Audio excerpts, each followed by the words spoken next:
आपण मानक मु स्वागत करुच्ची मोर YouTube channel Shiv Shambhu learning creation को आज ब्लॉग रे छाड़िया जाऊँगी। चतुर्थ श्रेणी साहित्य मु निम्ब गछर प्रश्न उत्तर। प्रथम 1 नंबर प्रश्न कौन देला पिला माने देख, निम्ब गछ केउ स्थान रे देखिबा को मिले? निम्ब गछ गाँ मुंडरे रास्ता कड़े एवं मंदिर परिवेश रे बाड़ी बगीचा रे देखिबा को मिले। यह केउ जातीय उद्भिद? निम्ब गछटी उद्भिद जातीय द्रुम। प्रवीण आयुर्वेदाचार्य किए? प्रवीण आयुर्वेदाचार्य होउचंदी महामुनि आत्रेय। पूर्वे निम्ब गछ काठ को लोक माने कहीं जालु नथिले? पूर्वे निम्ब काठ को लोक माने जालु नथिले कारण एही गछ को देववृक्ष बोली कुआ जाउतिला। हिंदू मानकर आराध्य देवता बड़ ठाकुर श्री जगन्नाथଙ୍କ दारु विग्रह ए काठरे तैयारी करा जाए।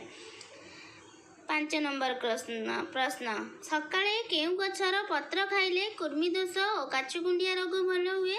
सकाळे निम्ब गछर पत्रर रस सहित महू मिसाई खाइले कुर्मी दोष और काचुकुंडिया रोग भल हुए।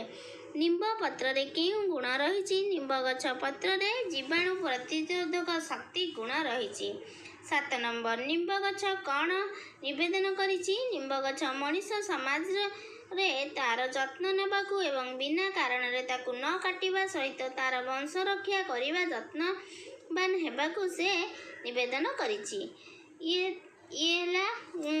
किछि क्वेश्चन तापर नेक्स्ट क्वेश्चन ना सॉरी ये निम्ब गछर क्वेश्चन आंसर विषय रो तापर नेक्स्ट वीडियो रो मु आ गोटे नुआ विषय वीडियो छाड़बी। जदि तुम मानक मोर चैनल टी भल लगुच ताहले चैनल टी को लाइक सब्सक्राइब शेयर करिया को भूलिबो नाही। रहउछि नमस्कार।